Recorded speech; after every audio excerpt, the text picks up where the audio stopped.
ുള്ളൊരു വലിയ പ്രശ്നം എന്താന്ന് ചോദിച്ചാൽ നമ്മുടെ ഫോക്കസ്, ലക്ഷ്യം നഷ്ടപ്പെട്ടു പോകുന്നുണ്ട് നമ്മുടെ.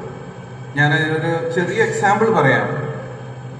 കലാലയത്തിൽ പഠിക്കാൻ പോകുന്ന കുട്ടി കലാലയത്തിൽ ദാദ കളിക്കാൻ തുടങ്ങിയാൽ അവന്റെ ലക്ഷ്യത്തിൽ ഒരു തെറ്റ് ഉണ്ട്.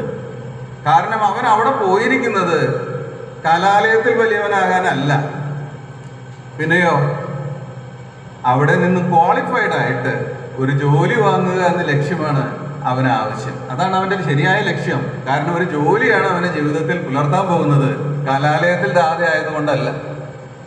ഈ ഒരു പ്രോബ്ലം വിശ്വാസഗോളത്തിലും നല്ലൊരളവിൽ പറ്റിയിട്ടുണ്ട്. എന്തിനു വേണ്ടി നാം വിളിക്കപ്പെട്ടിരിക്കുന്നുവോ, എന്തിനു വേണ്ടി നമുക്ക് സഭ നൽകിയിരിക്കുന്നുവോ, എന്ത് ഞാൻ പ്രാക്ടീസ് ചെയ്ത് എൻ്റെ ലക്ഷ്യത്തിൽ എത്തണമോ എന്നുള്ള കാര്യത്തിൽ നല്ലൊരു പങ്ക് വിശ്വാസികൾക്കും വ്യക്തതയില്ലാതെ പോയിട്ടുണ്ട്. അതുകൊണ്ട് എന്താ പറ്റിയെന്ന് ചോദിച്ചാൽ, കൂടുതൽ പങ്ക് നമ്മൾ നമ്മുടെ എനർജി സ്പെൻഡ് ചെയ്യുന്നത് സഭയ്ക്കകത്താണ്.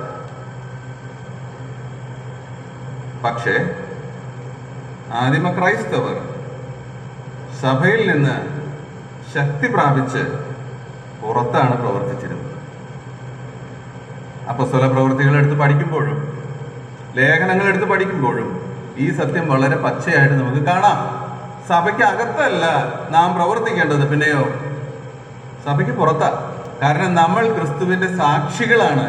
സാക്ഷികൾ എന്നുള്ളത് സഭയ്ക്ക് അകത്തല്ല, ശരിക്കും പ്രൈമറിയിലി വരുന്നത് പുറത്താണ്. എന്നാൽ ഈ ഫോക്കസ് നഷ്ടപ്പെട്ടതുകൊണ്ട് നമ്മളുടെ സഭകൾക്ക് വളർച്ച കുറഞ്ഞ് വരികയാണ്. അതൊരു യാഥാർത്ഥ്യമാണ്. ആ യാഥാർത്ഥ്യം ഇല്ല എന്നൊന്നും പറഞ്ഞാൽ ശരിയാവുകയില്ല, അത് സത്യമാണ്. ദ റീസൺ നമ്മുടെ ഫോക്കസ് നഷ്ടപ്പെട്ടു പോയി എന്നുള്ളതാണ്.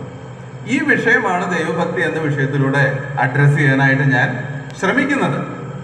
അതുകൊണ്ട് ദൈവമക്കൾ വളരെ പ്രാർത്ഥനയോട് കൂടെ ഇതിൽ പങ്കെടുക്കുക.